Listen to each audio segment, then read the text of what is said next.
depois da sua desencarnação. O Livro dos Espíritos, número 237. 18. Os espíritos estão em toda parte, ao nosso lado, acotovelando-nos e observando-nos sem cessar. Por sua presença incessante entre nós, os espíritos são os agentes de diversos fenômenos, desempenham importante papel no mundo moral e, até certo ponto, no físico, constituindo, assim, uma das forças da natureza. 19. Desde que se admita a sobrevivência da alma ou do espírito, é racional que também se admita a sobrevivência das afeições, sem o que as almas dos nossos parentes e amigos estariam, pela morte, totalmente perdidas para nós. Já que os espíritos podem ir a toda parte, é igualmente racional admitir-se que aqueles que nos amaram, durante a vida terrena, ainda nos amem depois da morte, que venham para junto de nós, que desejem comunicar-se conosco, servindo-se, para tanto, dos meios que encontrem à sua disposição, é o que confirma a experiência. Com efeito, a experiência comprova que os espíritos conservam as afeições sérias que tinham na terra, que sentem prazer em se juntarem àqueles a quem amaram, sobretudo quando são por estes atraídos pelo pensamento e pelos sentimentos afetuosos que lhes dedicam, mostrando-se, ao contrário, indiferentes para quem só lhes vota indiferença. 20. O Espiritismo tem por fim demonstrar e estudar a manifestação dos espíritos, suas faculdades, sua situação feliz ou infeliz, seu futuro, em suma, o conhecimento do mundo espiritual. Uma vez comprovadas, essas manifestações conduzem à prova incontestável da existência da alma, de sua sobrevivência ao corpo, de sua individualidade depois da morte, isto é, de sua vida futura. Por isso mesmo é a negação das doutrinas materialistas, não mais por meio de raciocínios, mas de fatos. 21. Uma ideia quase geral entre os que não conhecem o Espiritismo é de crer que os espíritos, só porque se desprenderam da matéria, devem saber tudo e estar de posse da sabedoria suprema. É um grave erro. Não sendo mais que as almas dos homens, os espíritos não adquirem a perfeição logo que deixam o envoltório terreno. Seu progresso só se realiza com o tempo e não é senão paulatinamente que se despojam das suas imperfeições, que adquirem os conhecimentos que lhes faltam. Seria tão ilógico admitir-se que o espírito de um selvagem ou de um criminoso se torne de repente sábio e virtuoso, como seria contrário à justiça de Deus supor que ele continue perpetuamente em inferioridade. Assim como há homens de todos os graus de saber e ignorância, de bondade e malvadez, assim também se verifica entre os espíritos. Alguns destes são apenas levianos e travessos, outros são mentirosos, traiçoeiros, hipócritas, maus e vingativos, outros, ao contrário, possuem as mais sublimes virtudes e o saber em grau desconhecido na terra. Essa diversidade nas qualidades dos espíritos é um dos pontos mais importantes a considerar, porque explica a qualidade boa ou má das comunicações que se recebem. É em distingui-las que devemos empregar todo o nosso cuidado. O Livro dos Espíritos, número 100, Escala Espírita, o Livro dos Médiuns, capítulo 24. Comunicação com o mundo invisível. 22. Sendo admitidas a sobrevivência e a individualidade da alma, o Espiritismo se reduz a uma só questão principal: serão possíveis as comunicações entre as almas e os viventes?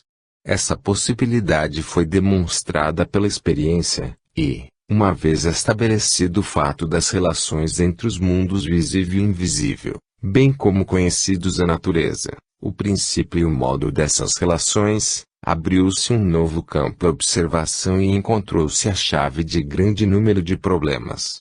Fazendo cessar a dúvida sobre o futuro, o Espiritismo é, ao mesmo tempo, poderoso elemento de moralização. 23. O que gera dúvida na mente de muitas pessoas sobre a possibilidade das comunicações de além-túmulo é a ideia falsa que elas fazem do estado da alma depois da morte. Imaginam que a alma é um sopro, uma fumaça, uma coisa vaga, apenas acessível ao pensamento, que se evapora e vai não se sabe para onde, mas para lugar tão distante que se custa compreender que ela possa voltar à Terra.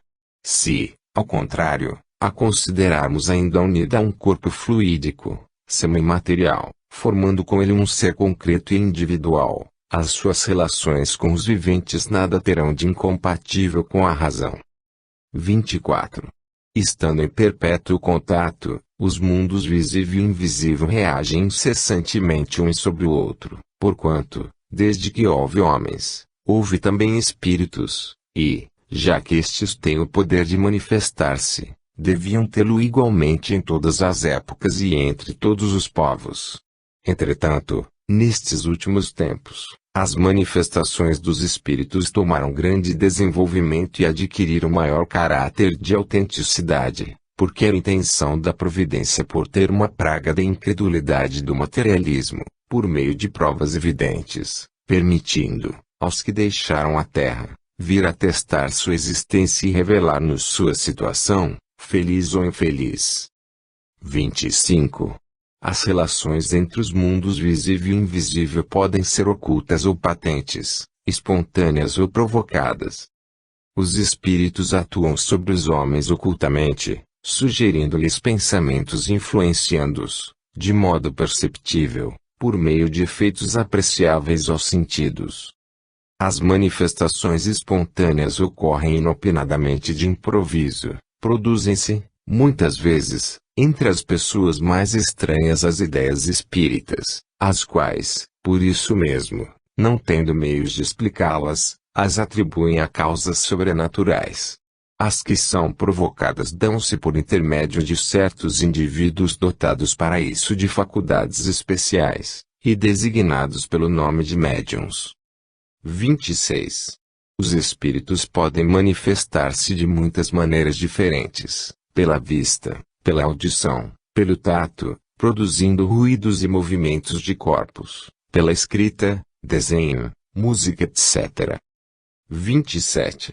Às vezes, os espíritos se manifestam espontaneamente por pancadas e ruídos, muitas vezes, um meio que empregam para testar sua presença e chamar sobre si a atenção, tal como nós, quando batemos para avisar que alguém está à porta.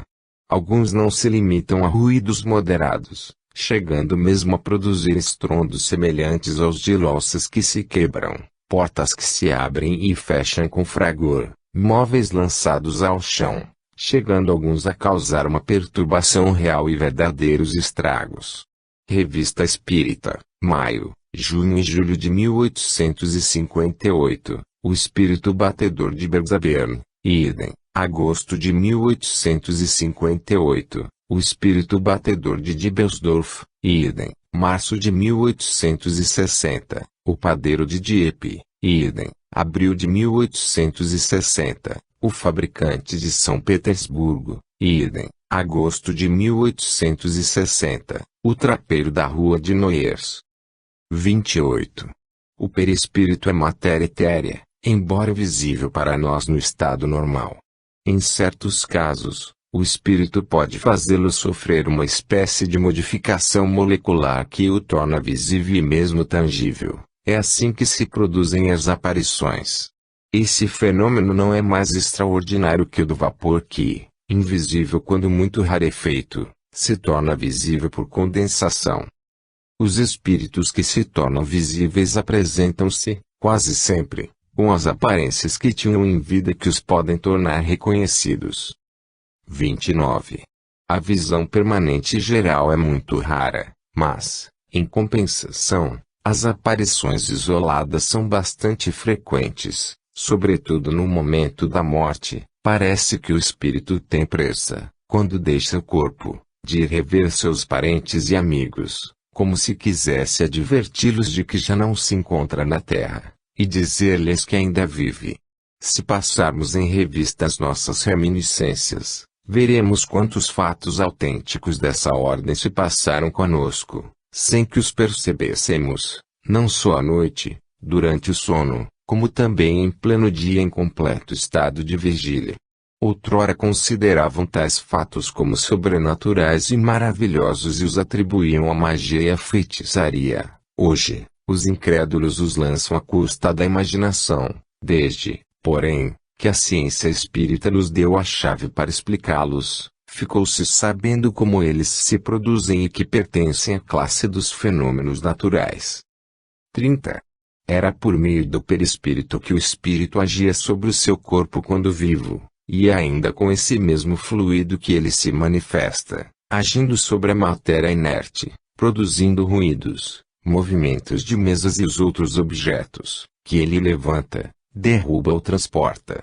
Esse fenômeno nada tem de surpreendente, se considerarmos que, entre nós, os mais possantes motores se alimentam dos fluidos mais rarefeitos e, mesmo, imponderáveis, como o ar, o vapor e a eletricidade.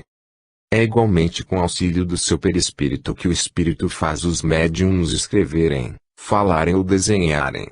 Não possuindo corpo tangível para atuar ostensivamente, quando quer manifestar-se, o espírito se serve do corpo do médium, de cujos órgãos se apossa, fazendo-os agir como se fossem seus, por um eflúvio com que ele os envolve e penetra. 31.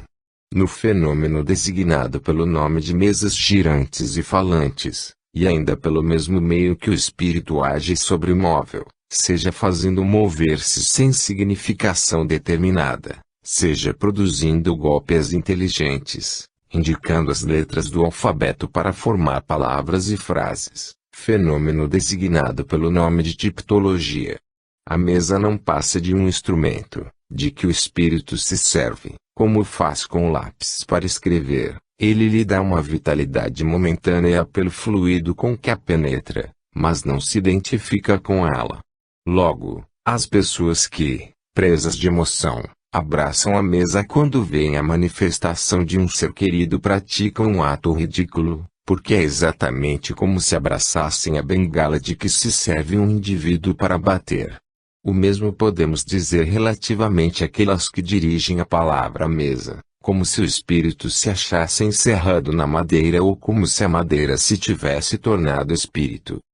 Quando se produzem comunicações por esse meio, deve-se ter em mente que o espírito não se acha na mesa, mas ao lado do móvel, como faria se fosse vivo, e tal como veríamos se nesse momento ele pudesse tornar-se visível. Dá-se o mesmo com as comunicações por escrito, o espírito coloca-se ao lado do médium, dirigindo-lhe a mão ou transmitindo-lhe o seu pensamento por uma corrente fluídica.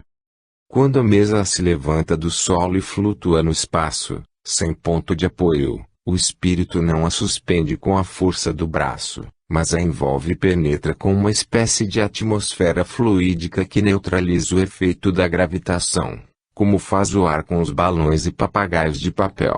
Penetrando a mesa, esse fluido lhe dá momentaneamente maior leveza específica. Quando a mesa descansa no solo, acha-se em caso análogo ao da campânula pneumática sob a qual se fez o vácuo. São simples comparações, para mostrar a analogia dos efeitos e não a semelhança absoluta das causas. Quando a mesa persegue alguém, não é o espírito que corre, porque ele pode ficar tranquilamente em seu lugar e somente lhe dar, por uma corrente fluídica, o impulso preciso para que ela se mova, segundo a sua vontade. Nas pancadas que são ouvidas na mesa, ou em outra parte qualquer, não é o espírito quem bate com a mão ou algum objeto. Ele lança, sobre o ponto de onde parte o ruído, um jato de fluido que produz o efeito de um choque elétrico e modifica os sons, como se pode modificar os que são produzidos pelo ar. Assim, facilmente se compreende não ser mais difícil ao espírito erguer uma pessoa do que levantar um móvel, transportar um objeto de um para outro lugar ou atirá-lo a qualquer parte. Esses fenômenos são produzidos pela mesma lei. 32. Pelo pouco que dissemos, pode-se ver que as manifestações espíritas, de qualquer natureza, nada têm de maravilhoso e sobrenatural, são fenômenos que se produzem em virtude da lei que rege as relações do mundo visível com o invisível, lei tão natural quanto as da eletricidade, da gravitação etc. O espiritismo é a ciência que nos faz conhecer essa lei, como a mecânica nos ensina as do movimento, a ópticas da luz, etc. Pertencendo à natureza, as manifestações espíritas se deram em todos os tempos.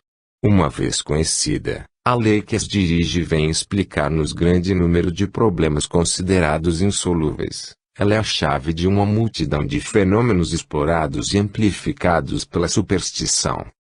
33. Afastado por completo o maravilhoso, nada mais apresentam esses fatos que repugnem a razão, porque vem ocupar o seu lugar ao lado dos outros fenômenos naturais. Nos tempos de ignorância, eram reputados sobrenaturais todos os efeitos cuja causa não se conhecia. As descobertas da ciência, porém, foram restringindo sucessivamente o círculo do maravilhoso, que o conhecimento da nova lei veio aniquilar. Aqueles, pois, que acusam o espiritismo de ressuscitar o maravilhoso provam, só por isso, que falam do que não conhecem. 34. As manifestações dos espíritos são de duas naturezas, os efeitos físicos e as comunicações inteligentes. Os primeiros são os fenômenos materiais ostensivos, tais como os movimentos, ruídos, transportes de objetos, etc. Os outros consistem na troca regular de pensamentos por meio de sinais, da palavra e, principalmente, da escrita. 35.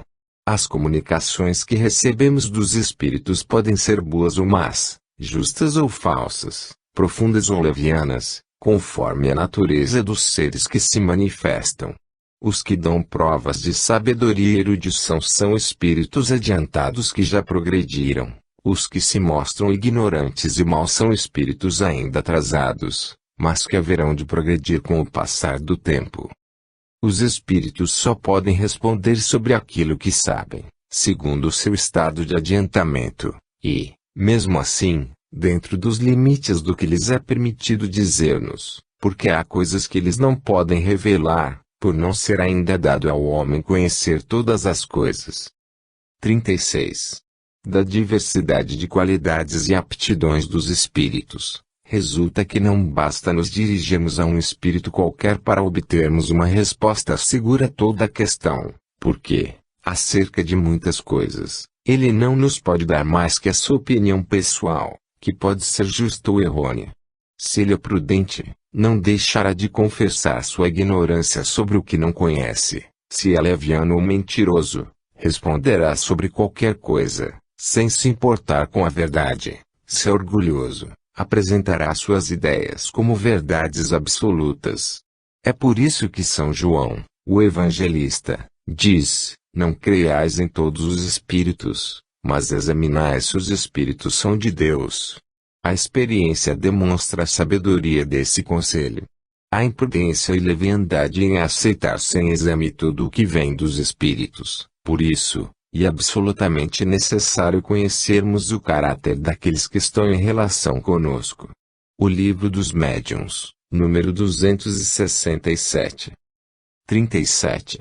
Reconhece-se a qualidade dos espíritos por sua linguagem. A dos espíritos verdadeiramente bons e superiores é sempre digna, nobre, lógica, isenta de contradição. Nela se respira a sabedoria, a benevolência, a modéstia e a mais pura moral. Ela é concisa e sem palavras inúteis.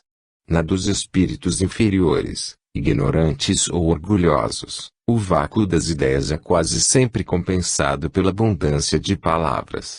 Todo o pensamento evidentemente falso, toda máxima contrária ao sã moral, todo conselho ridículo, toda expressão grosseira, trivial ou simplesmente frívola, enfim, toda manifestação de malevolência, de presunção ou de arrogância são sinais incontestáveis da inferioridade de um espírito. 38. Os espíritos inferiores são mais ou menos ignorantes, seu horizonte moral é limitado, sua perspicácia é restrita e das coisas não tem senão uma ideia falsa e incompleta. Além disso, eles ainda estão sob o império dos prejuízos terrestres, que tomam, às vezes, por verdades. Por isso, são incapazes de resolver certas questões.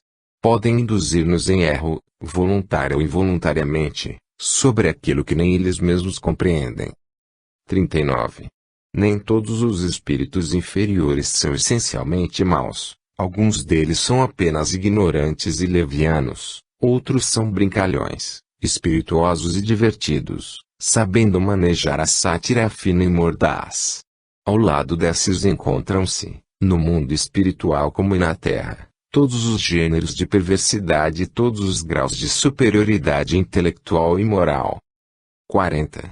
Os espíritos superiores só se ocupam de comunicações inteligentes, com vistas à nossa instrução. As manifestações físicas ou puramente materiais são, mais especialmente, obra dos espíritos inferiores, vulgarmente designados sob o nome de espíritos batedores, como, entre nós, as demonstrações de força são executadas por saltimbancos e não por sábios. 41. As comunicações com os espíritos devem sempre ser feitas com calma e recolhimento. Nunca se deve perder de vista que os espíritos são as almas dos homens e que não é lícito fazer do seu trabalho um passatempo ou pretexto de divertimento. Se lhes respeitamos os despojos mortais, maior respeito ainda nos devem merecer como espíritos. As reuniões frívolas, sem objetivo sério, faltam, pois, a um dever. Os que as compõem esquecem-se de que, de um momento para outro, podem entrar no mundo dos espíritos, e não ficarão satisfeitos se os tratarem com tão pouca atenção. 42. Outro ponto igualmente essencial a considerar é que os espíritos são livres, comunicam-se quando querem, com quem lhes convém e quando as suas ocupações o permitem, não estão às ordens nem ao capricho de pessoa alguma. E ninguém pode obrigá-los a manifestar-se quando não queiram nem dizerem o que desejam calar. Esta razão por que não se pode afirmar que tal espírito responderá ou não ao apelo de alguém, em dado momento, ou será obrigado a responder a tal ou tal pergunta que lhe for dirigida. Dizer o contrário é provar absoluta ignorância dos princípios mais elementares do espiritismo. Só o charlatanismo tem fontes infalíveis. 43. Os espíritos são atraídos pela simpatia, semelhança de gostos, caracteres e intenção dos que desejam a sua presença. Os espíritos superiores não vão às reuniões fúteis, como um sábio da terra não vai a uma assembleia de rapazes levianos. O simples bom senso nos diz que isso não pode ser de outro modo. Se acaso eles aí se mostram algumas vezes é para dar um conselho salutar, combater os vícios, reconduzir ao bom caminho os que deles se iam afastando. Se, porém, não forem ouvidos, retiram-se. Forma a ideia completamente falsa aquele que crê que espíritos sérios se prestem a responder a futilidades, a questões ociosas, que não provam afeição nem respeito por eles, nem desejo de instruir-se, e ainda menos que eles venham dar-se em espetáculo para a diversão dos curiosos. Se quando vivos eles não o fariam, não será depois de mortos que o farão. 44. A frivolidade das reuniões dá como resultado atrair os espíritos levianos que só procuram ocasião de enganar e mistificar. Assim como os homens graves e sérios não comparecem às assembleias levianas, os espíritos sérios só comparecem às reuniões sérias, cujo objetivo é a instrução e não a curiosidade. É nessas assembleias que os espíritos superiores dão os seus ensinamentos. 45. Do que precede, resulta que toda reunião espírita, para ser proveitosa, deve, como condição essencial, ser séria e realizada e com recolhimento, devendo aí se proceder com respeito, religiosidade dignamente, caso se queira obter o concurso habitual dos espíritos bons. Convém não esquecer que se esses mesmos espíritos se houvessem apresentado nessas reuniões, quando encarnados, teriam recebido todas as atenções a que fariam jus, atenções essas que devem ser ainda maiores depois que desencarnaram. 46. Em vão se alega a utilidade de certas experiências curiosas, frívolas e divertidas, para convencer os incrédulos, chega-se a um resultado totalmente contrário. O incrédulo, já propenso a escarnecer das mais sagradas crenças, não pode ver uma coisa séria naquilo de que se zomba nem pode respeitar o que não lhe é apresentado de modo respeitável. Por isso, retira-se sempre com má impressão das reuniões fúteis e levianas, onde não encontra ordem, gravidade, nem recolhimento. O que, sobretudo, pode convencê-lo, é a prova da presença de seres cuja memória lhe é cara, é diante de suas palavras graves e solenes, de suas revelações íntimas, que o vemos comover-se e empalidecer. Mas, pelo fato mesmo de ele ter respeito, veneração e amor à pessoa cuja alma se lhe apresenta, fica chocado, escandalizado ao vê-la mostrar-se em uma assembleia irreverente, no meio de mesas que dançam e das graçolas dos espíritos brincalhões. Incrédulo como é, sua consciência repele essa aliança do sério com o volúvel, do religioso com o profano, por isso taxa tudo de charlatanismo e, muitas vezes, sai das reuniões menos convicto do que estava ao entrar. As reuniões dessa natureza fazem sempre mais mal do que bem, porque afastam da doutrina maior número de pessoas do que atraem, sem contar que se prestam à crítica dos detratores, que nelas encontram fundados motivos para zombarias. 47. É um erro considerar-se brinquedo as manifestações físicas, se não tem a importância do ensino filosófico, tem sua utilidade do ponto de vista dos fenômenos, pois são o alfabeto da ciência espírita, da qual deram a chave. Apesar de menos necessárias hoje, elas ainda concorrem para a convicção de algumas pessoas. De nenhum modo, porém, elas são incompatíveis com a ordem e a decência que devem reinar nessas reuniões experimentais. Se fossem sempre praticadas convenientemente, convenceriam com mais facilidade e produziriam, sob todos os aspectos, muito melhores resultados. 48.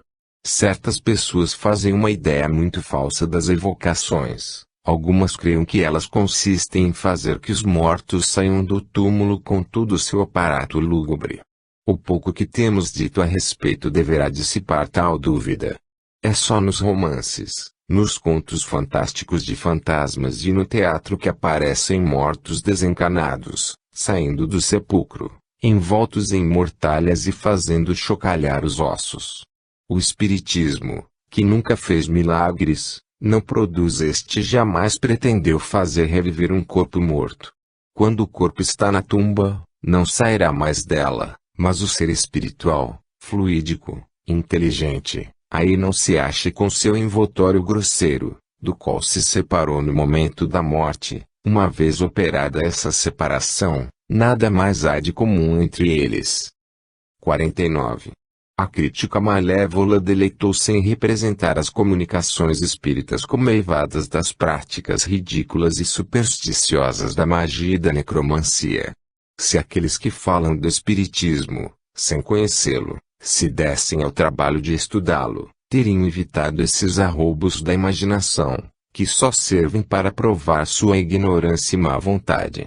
Para o esclarecimento das pessoas estranhas à ciência cumpre-nos dizer que, para nos comunicarmos com os espíritos, não há dias, horas e lugares mais propícios uns que os outros, que, para evocá-los, não existem fórmulas nem palavras sacramentais ou cabalísticas, que não se precisa para isso de preparação alguma, nem de iniciação, que o emprego de qualquer sinal ou objeto material, seja para atraí-los, seja para repeli-los, não exerce efeito algum, bastando só o pensamento, e, finalmente, que os médiuns recebem as comunicações, tão simples e naturalmente como se fossem ditadas por uma pessoa viva, sem que saiam do estado normal.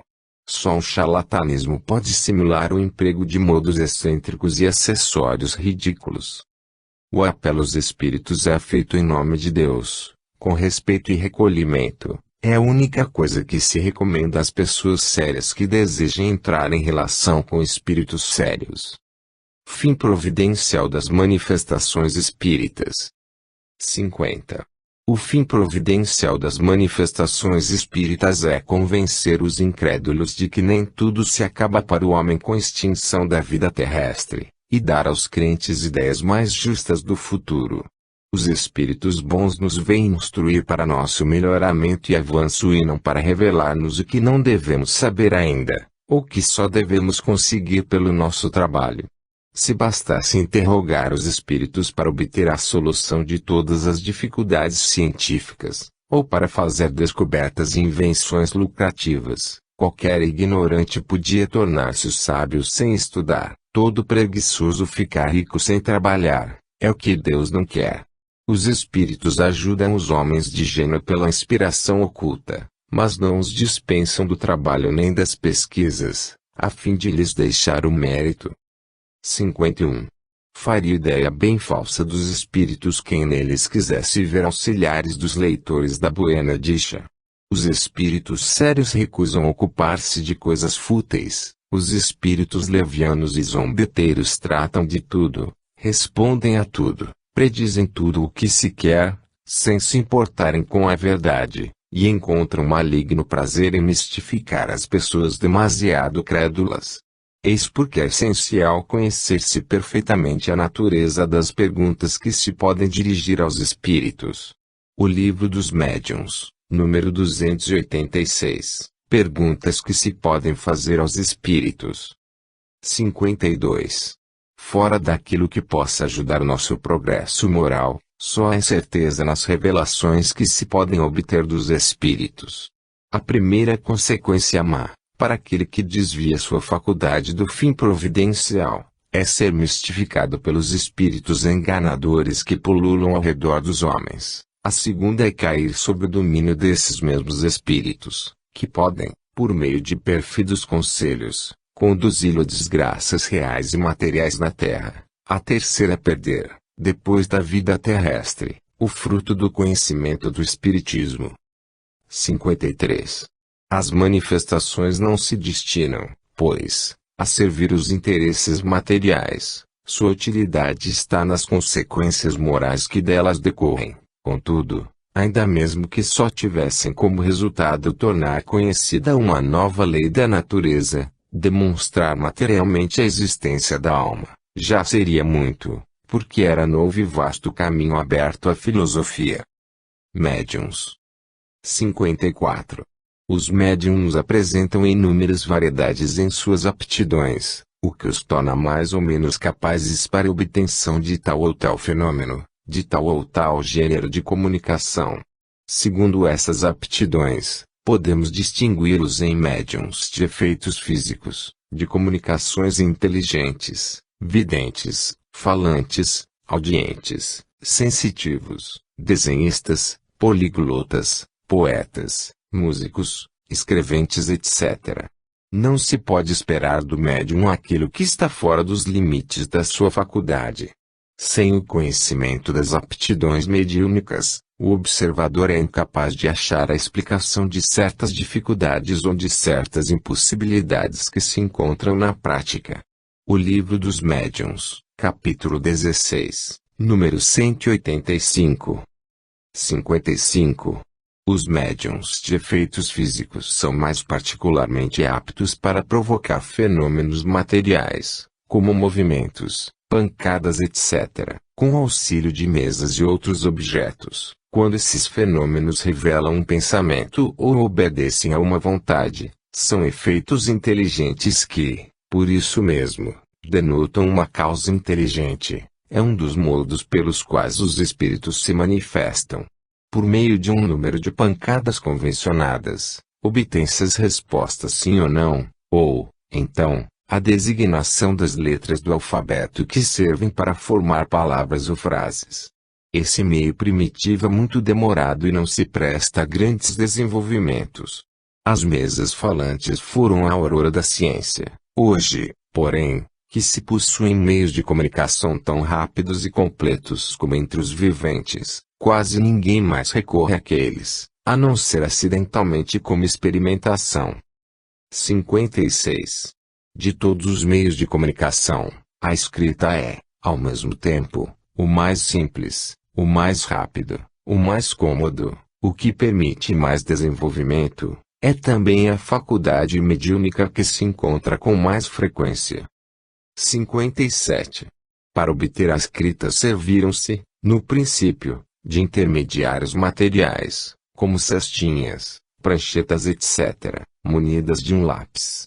O Livro dos Médiuns, capítulo 13, nos 152 e os seguintes, mais tarde, reconheceu-se a inutilidade desses acessórios e a possibilidade, para os médiuns, de escrever diretamente com a mão, como nas circunstâncias ordinárias.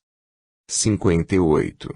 O médium escreve sob a influência dos espíritos, que se servem dele como de um instrumento. Sua mão é acionada por um movimento involuntário que, na maior parte das vezes, ele não consegue dominar. Certos médiuns não têm consciência alguma do que escrevem, outros até mais ou menos vaga, embora o pensamento lhes seja estranho. É o que distingue os médiuns mecânicos dos médiuns intuitivos ou semimecânicos. A ciência espírita explica o modo de transmissão do pensamento do espírito ao médium, bem como o papel deste último nas comunicações. O Livro dos Médiuns, capítulo 15, nos 179 e seguintes, capítulo 19, nos 223 e seguintes. 59. O médium não tem senão a faculdade de poder comunicar-se, pois a comunicação efetiva depende da vontade dos espíritos. Se estes não quiserem manifestar-se, aquele nada obterá, tal como um instrumento sem músico que o toque.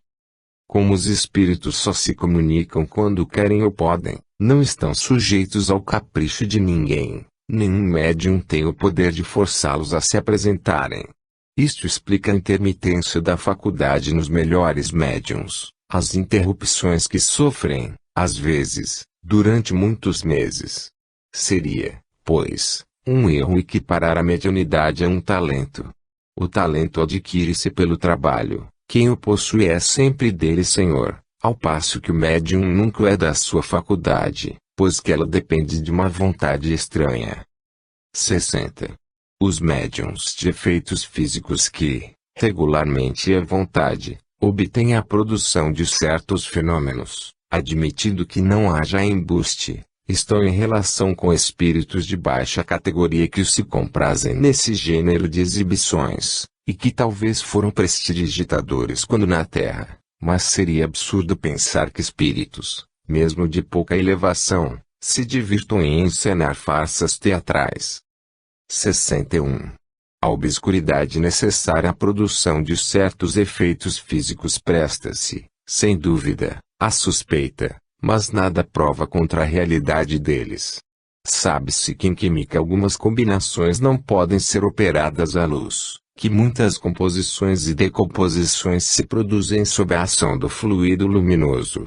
Ora, todos os fenômenos espíritas são resultantes de uma combinação dos fluidos próprios do espírito com os do médium, desde que esses fluidos são matéria. Não admira que, em certas circunstâncias, essa combinação seja contrariada pela presença da luz. 62.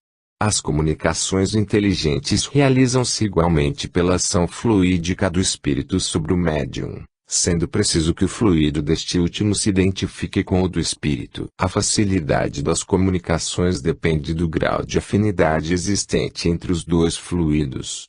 Cada médium é assim mais ou menos apto a receber a impressão ou a impulsão do pensamento de tal ou qual espírito. Pode ser bom instrumento para um e péssimo para outro. Resulta daí que, se achando juntos dois médiuns, igualmente bem dotados, o espírito poderá manifestar-se por um e não por outro. 63. É, pois, um erro acreditar-se que basta ser médium para receber, com igual facilidade, comunicações de qualquer espírito. Não existem médiums universais para as evocações nem com aptidão para produzir todos os fenômenos. Os espíritos buscam, de preferência, os instrumentos que lhes sejam mais apropriados. Impor-lhes o primeiro médium que tenhamos à mão, seria o mesmo que obrigar uma pianista a tocar violino, supondo que, por saber música, ela pode tocar qualquer instrumento. 64. Sem harmonia, que só pode nascer da assimilação fluídica, As comunicações são impossíveis, incompletas ou falsas. Podem ser falsas, porque, em vez do espírito que se deseja, não faltam outros sempre prontos a se manifestarem e que poucos se importam com a verdade. 65. A assimilação fluídica é, algumas vezes, totalmente impossível entre certos espíritos e certos médiuns, outras vezes, e é o caso mais comum, ela não se estabelece senão gradualmente com o tempo. É o que explica a maior facilidade com que os espíritos se manifestam pelo médium com que estão mais habituados e, também, porque as primeiras comunicações atestam quase sempre um certo constrangimento e são menos explícitas. 66.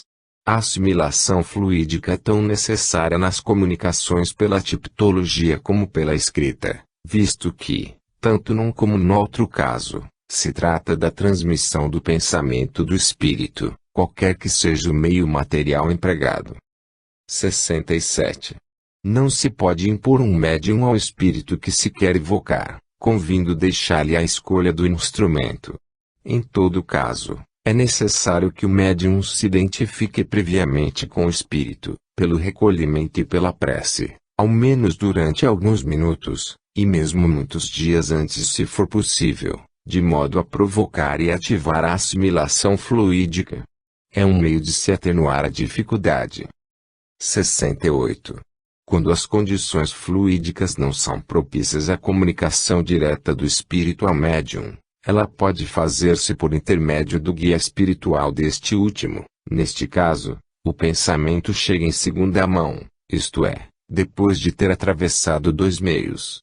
Compreende-se, então, quão importante é o médium ser bem assistido, porque, se ele o for por um espírito obsessor, ignorante ou orgulhoso, a comunicação será necessariamente adulterada.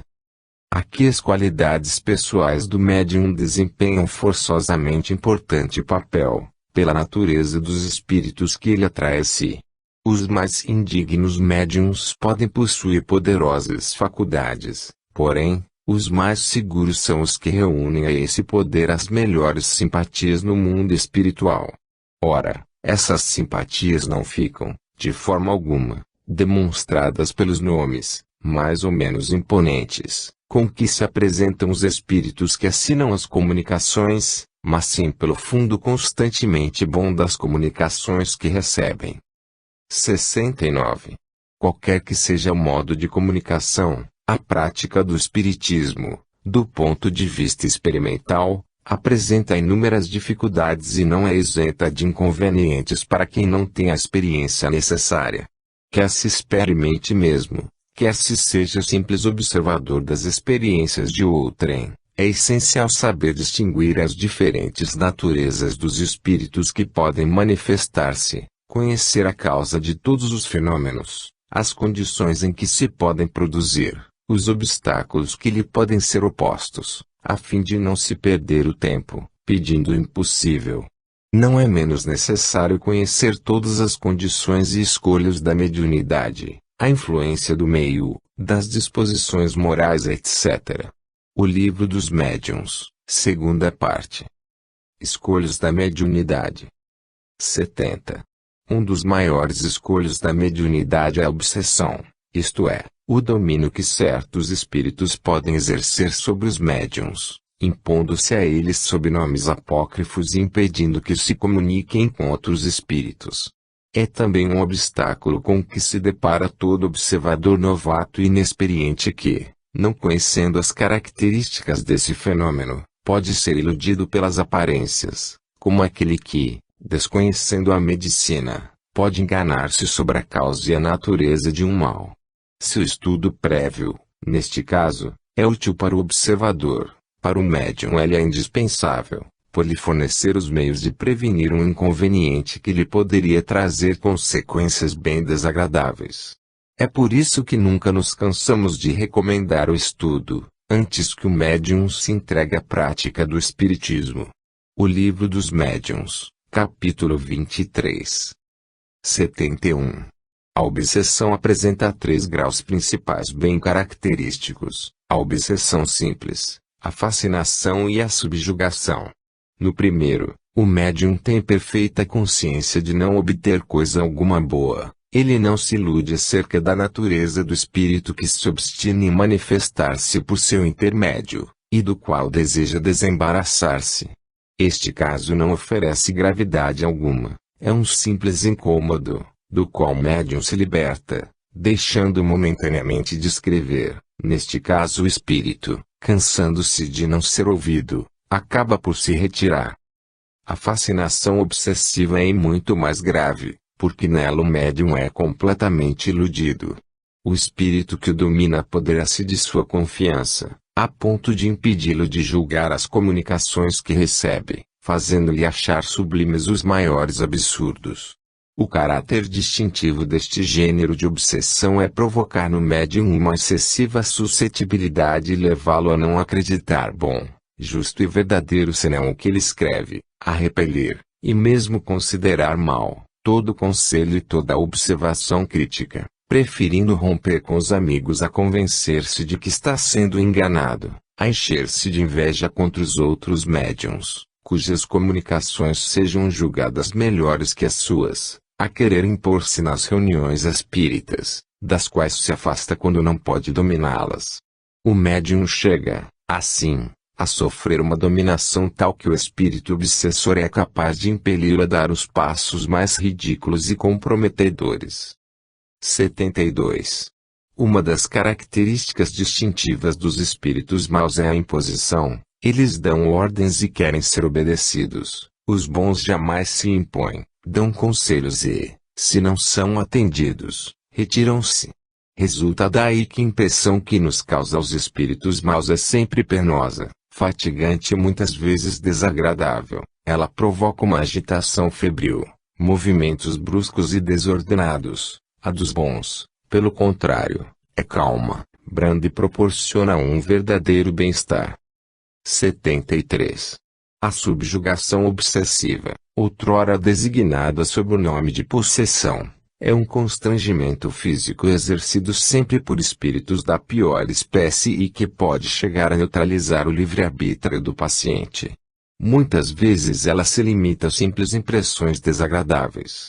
Algumas vezes, porém, provoca movimentos desordenados, atos insensatos, gritos, palavras injuriosas ou incoerentes, de que o subjugado, às vezes, compreende o ridículo, mas não pode abster-se.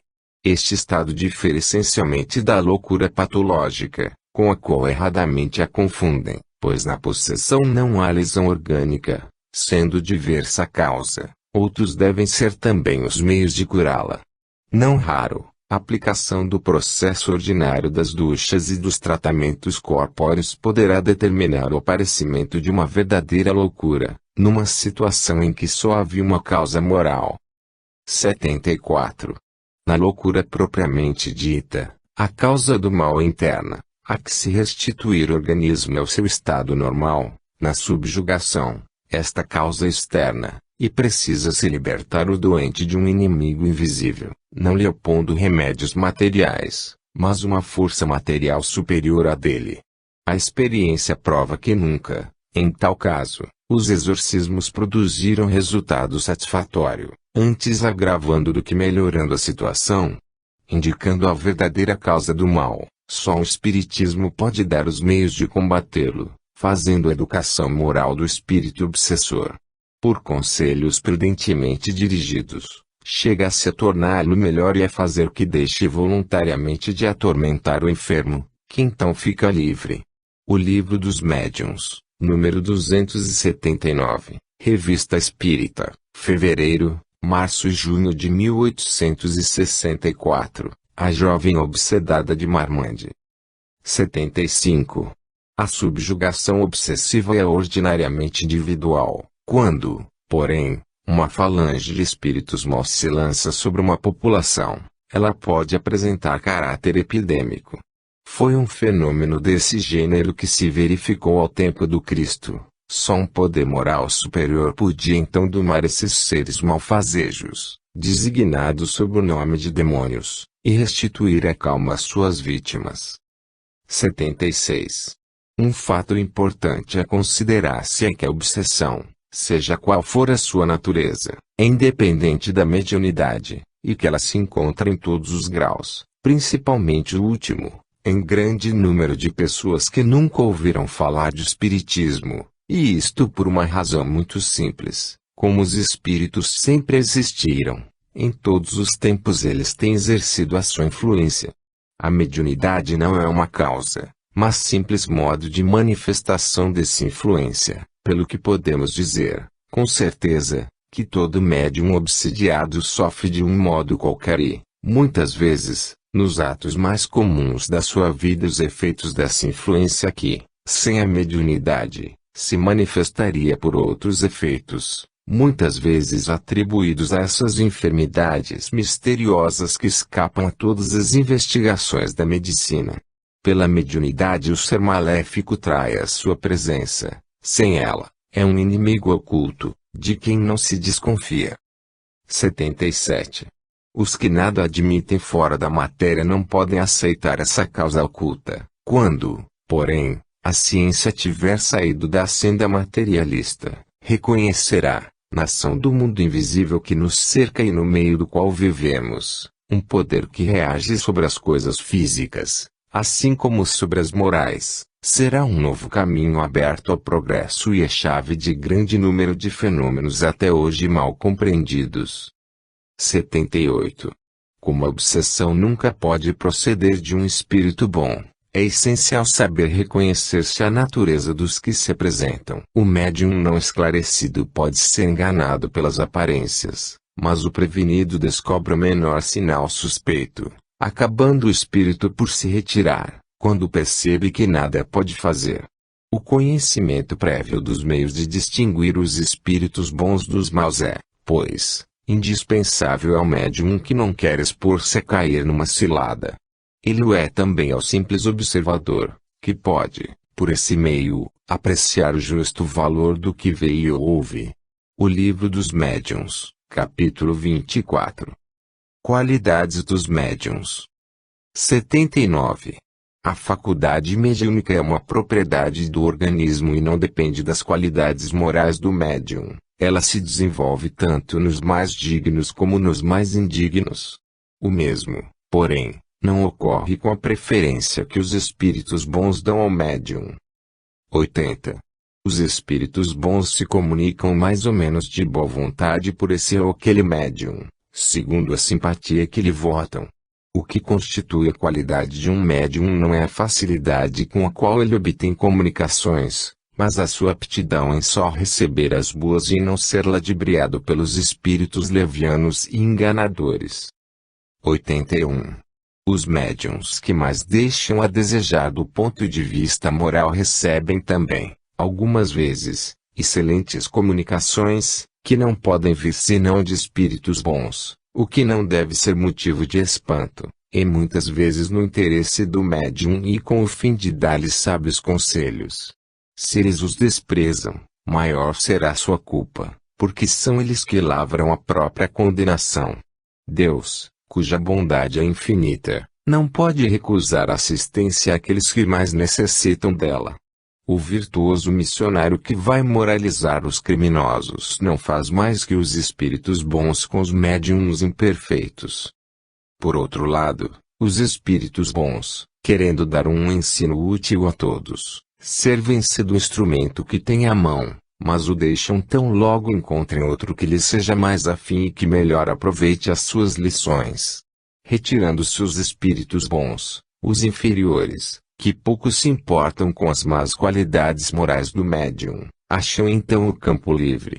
Resulta daí que os médiums imperfeitos, moralmente falando, os que não procuram emendar-se, cedo ou tarde são vítimas dos espíritos maus, que, muitas vezes, os levam à ruína e às maiores desgraças, mesmo na vida terrena.